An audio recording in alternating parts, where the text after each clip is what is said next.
To, may tatanong pa pala ako sa'yo. Saan mo nakuha yung galing mo sa pag-ukit?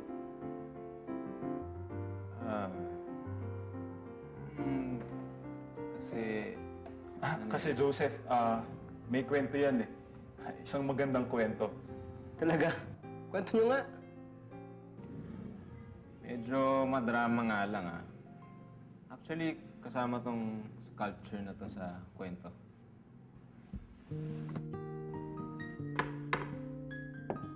Pasensya to, hindi ko napansin na hindi totoo yung binti mo. Mahabang kwento.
Agaw lang ako ng agaw. Still lang ako ng still.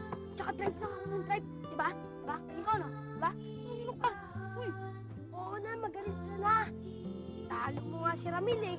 Eh, magaling rin naman si Ramil eh. Diba? Oo nga. Eh, pero mas magaling ako. Diba? Diba? Tsaka mas mayabang. Oh, agaw, agaw. Oh, oh. Ano ba? Anin! Uy! Uy! Uy! Uy! Ganito ba? Hindi. Siyempre, ang pakiramdam ko na ako yung pinakamagaling, diba? Yun, hanggang isang araw, bigla lang minalas.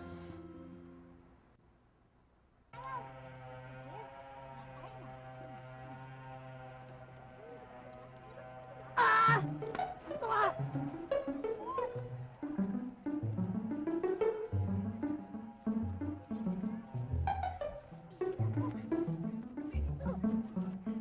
Hanggang sinelas ko! Ay! Bahala na! Ayoko na! Ayoko na! Bahala ako sa buhay niyo! Ayoko na! Hindi pa rin kayo napapagod? Oh!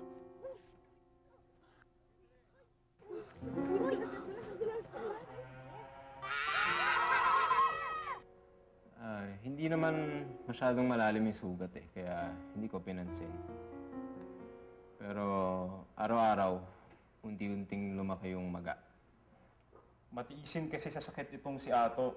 Yun, so hanggang sa nagka-impeksyon at kung ano-ano na yung ginamit naming gamot, pero ayaw talagang gumaling Ang sakit na Tiis lang. Tapos pag gumaling na to, makakapaglaro ka na ulit. Oh, ito ha. Tatapan ko na to ha. Oh. Dahan-dahan lang yan.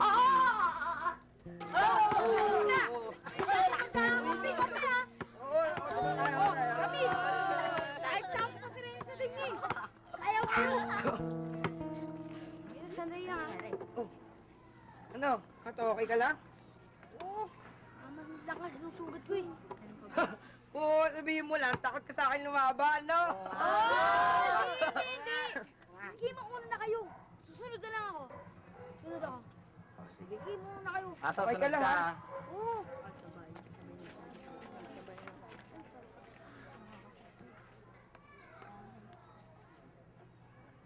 Ato, lumalala na yung sugat mo, ha? Hindi lang talaga ako makatayo na matagal. Hindi naman malalim yung sugat ko eh. Ano yan? Gagaling rin yan. Sigurado ka?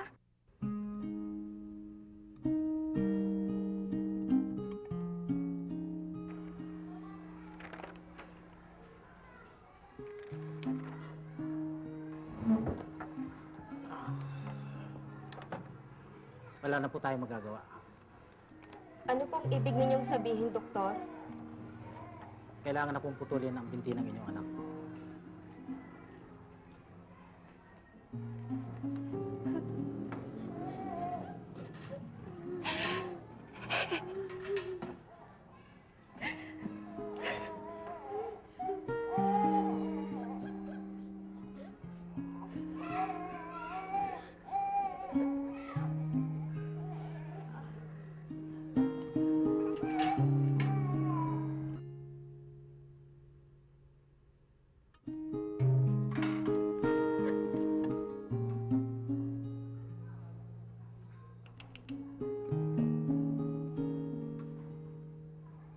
Sir, gumagaling na po pala ang sugat niya eh.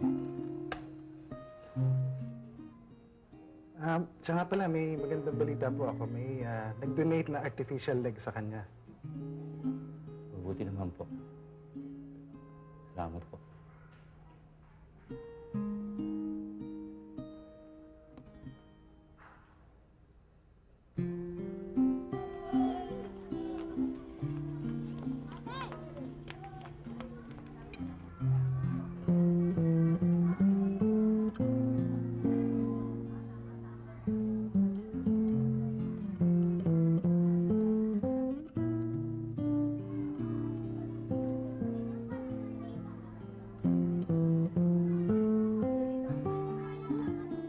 Ato, buti na nakapasok ko na.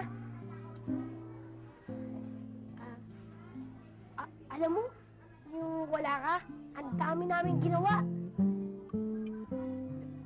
Pero okay lang yun. Paperamin naman kita ng notebook ko eh. Alam ko, mabilis ka makahabol.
Ato, okay ka lang?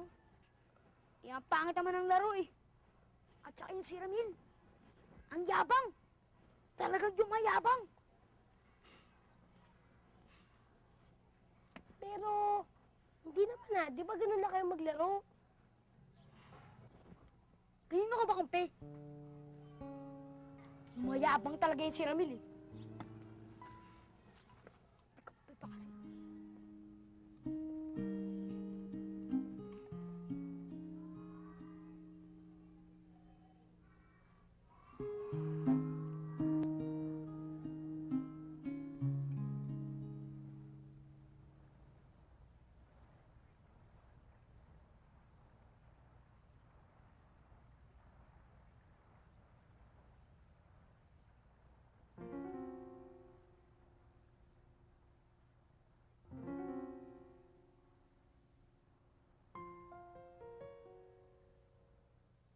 Abay, akalain nyo, nag-lips to lips sila ng kabayo.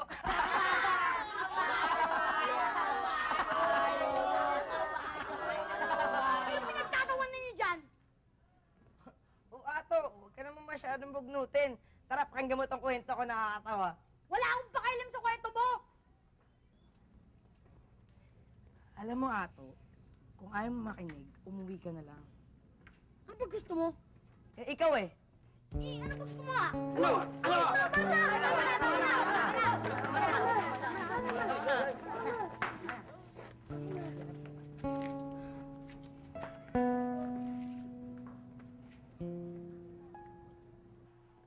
Alam mo ba kung anong gusto kong gawin sa kanila, Majid? Gusto ko silang pagsusundukin! Huwag mo nang isipin yun, Nato. Ang mabuti, maglaro na lang tayo. Hindi ako maglaro. Iwanan mo lang ako dito.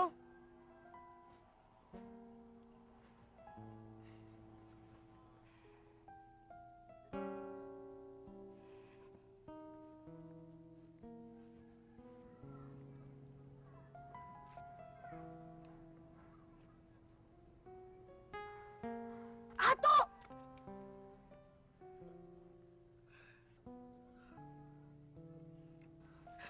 Ato, ano ba? Ano ba? Umalis ka na nga, Majid!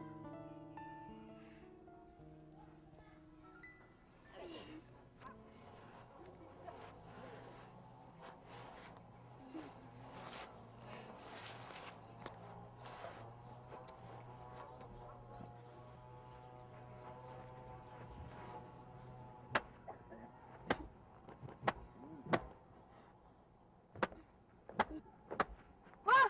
Ah! Ah! Ah! Tulungan mo ako! Tulungan mo ako! Na kita! Tulungan mo ako!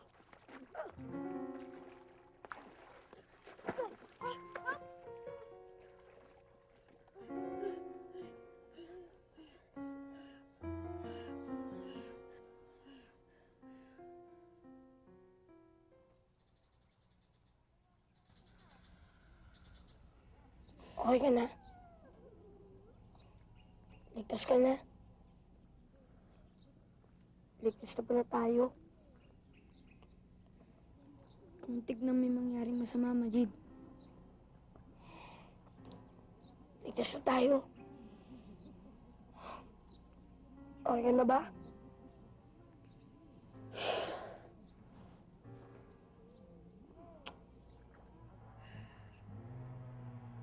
Gusto ko pa mag-basketball, Majid. Pero hindi na pwede. Hindi na ako ang pinakamagaling. Gusto ko sana na ako pa rin ang pinakamagaling.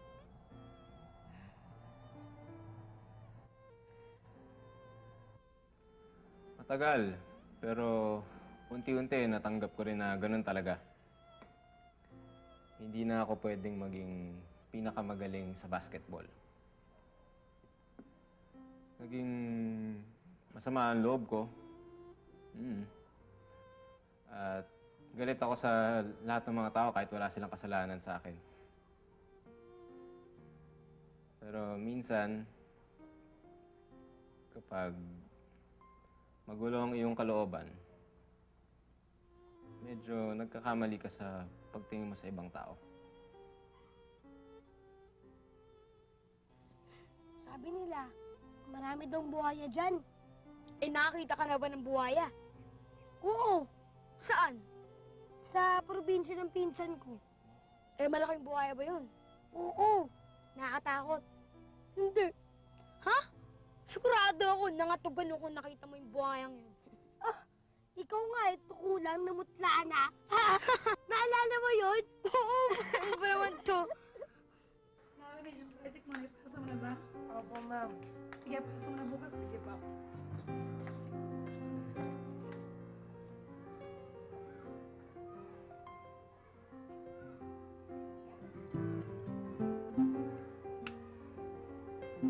Tara, tayo dun. Tara.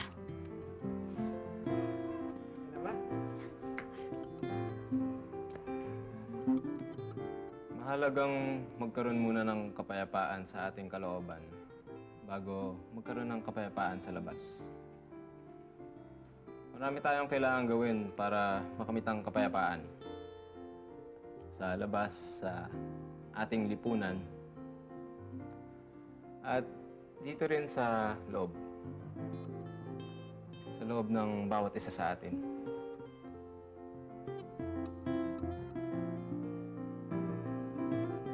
Teka, bakit dala mo na naman yan? Kasi, dahil dito, para sa'yo yan. Ilang araw ko na pinaghirapan yan. Uy, ayos! Salamat! Ang ganda nito! Wow! Alam mo ba, Majid? Kapag may nagtatanong sa akin kung paano naputol ang paa ko, sasabihin ko na isa akong taong nililigtas sa ilog. Munti ka na siyang makain ng buhaya. Tapos, bago ko mahuli yung buhaya, nakagat na pala nito ang paa ko. Ayos yung kwento mo, ha? Eh, may maniniwala kaya? Meron maniniwala niyan. Basta, tapangan mo lang yung mukha mo. Yung tipong maraming maniniwala, tsaka yung tipong kayang makipaglaban sa buhaya. Eh, paano? Ganito? Hindi ka pati paniwala eh. Oo nga eh. Kaya sasabihin ko na lang ang totoo. Nabingit ko, sarili kong paa. Ano ba naman yan, oh?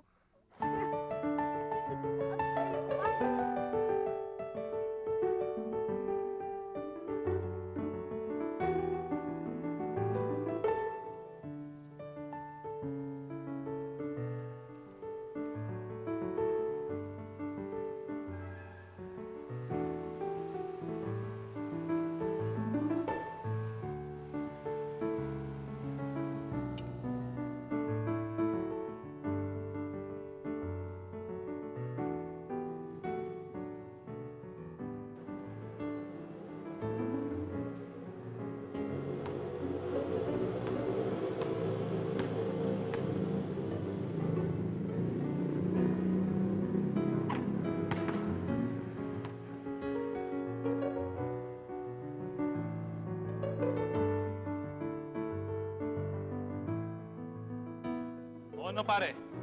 Tignan nga natin.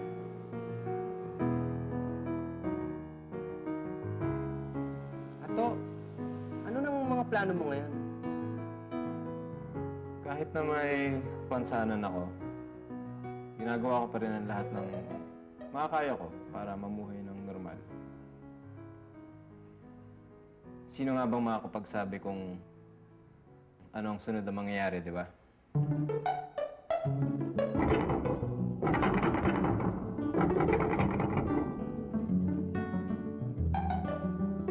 And good. Salamat. Tara, next set up.